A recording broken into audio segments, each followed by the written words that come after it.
Bonjour à toutes et tous, correction de l'exercice POB 1.0a. Donc on vous parle d'un objet réel de 10 cm de taille qui est observé via une lentille de distance focale f', donc qu'on ne connaît pas visiblement, et située à 40 cm de l'objet. Donc autrement dit, la distance entre l'objet et la lentille est de 40 cm.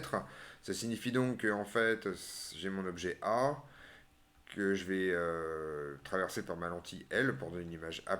Alors L, je vais appeler son centre O, son foyer objet F et son foyer image F'.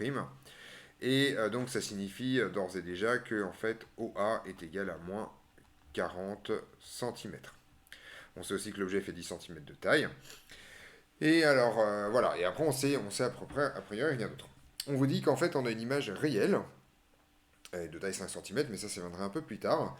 Donc en fait, on peut en déduire immédiatement la chose suivante, c'est que L est une lentille convergente. En effet, si la lentille était divergente, on aurait une image forcément virtuelle à partir du moment où on a un objet réel. Deuxième information, le fait que l'image soit réelle signifie que votre distance focale est inférieure à 40 cm, puisqu'en fait, sinon, on aurait aussi une image virtuelle dans ce cas-là. On est donc dans la situation où on a un objet réel et une image réelle par une lentille convergente, et dans ce cas-là, on sait que le grandissement est nécessairement négatif. Donc ça c'est la deuxième information importante à trouver. Et donc en fait on se rend compte que l'énoncé ne donne pas les tailles algébriques des objets, mais donne tout simplement leur taille. Et ce qui signifie donc en fait que gamma c'est égal à par exemple moins 5 cm divisé par 10 cm. C'est-à-dire la taille de l'image qui doit être inversée, donc qui est en termes de grandeur algébrique, de signe opposé à celui de l'objet. Et donc en fait on retrouve que gamma est égal à moins 1,5. À partir de cette information, on va essayer de trouver les positions de l'objet et de l'image. Alors en fait, on sait que gamma, c'est tout simplement OA' sur OA. Et ça va nous permettre de trouver OA' parce qu'on connaît tout en fait, on connaît gamma et on connaît OA. Donc OA', c'est égal tout simplement à gamma que multiplie OA.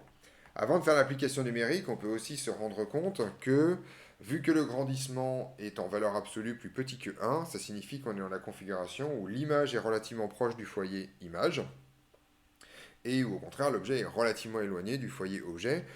Quand je dis relativement éloigné, ça signifie en fait que l'objet est à plus de 2 fois la distance focale de la lentille et que l'image au contraire est à moins de 2 fois la distance focale de la lentille. Donc on devrait trouver en toute rigueur que OA' est au minimum plus petit que OA, c'est évident avec gamma ici, puisqu'en fait on trouve que OA' vaut 20 cm, ici sans problème. Ceci nous indique aussi par ailleurs que la distance focale est forcément plus petite que 20 cm, puisque l'image A' se forme en aval de F'. On retrouve aussi que c'est positif, d'accord? C'est-à-dire que l'image est bien réelle. Ce qu'on vous demande en fait, c'est la distance entre la lentille et ce qu'on vous demande, pardon, c'est la distance focale. Donc là, on a la distance entre la lentille et l'image, c'est 20 cm. Et ensuite, pour trouver la distance focale, alors il y a plusieurs façons de faire. Une des façons de faire, vu qu'on est en train de travailler au centre, c'est d'utiliser tout simplement la relation de conjugaison au centre. 1 sur OA' moins 1 sur OA est égal à 1 sur F'. Donc, eh ben en fait, on a tout dans cette histoire. On peut trouver que 1 sur F', c'est égal à 1 sur 20 cm pour OA', plus 1 sur 40 cm pour 1 sur OA, en se n'oubliant pas que OA est négatif. Et donc, en fait, ça fait tout simplement 3 sur 40 cm en mettant tout cela au même dénominateur.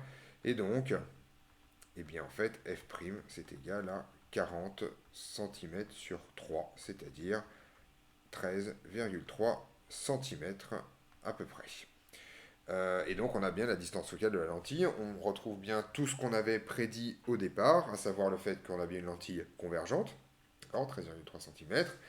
On retrouve aussi que l'objet est à plus de 2 fois la distance focale de la lentille, puisqu'il est à 40 cm, alors que 2 fois la distance focale, ça ferait 26,6 cm. Et on retrouve que l'image, par contre, elle, est à moins de 2 fois la distance focale de la lentille, ce qu'on retrouve aussi puisque l'image est à 20 cm, alors que 2 fois la distance focale fait toujours 26,6 cm. Voilà, je crois qu'on a fait le tour de cet exercice. On se retrouve dans d'autres vidéos pour d'autres corrections.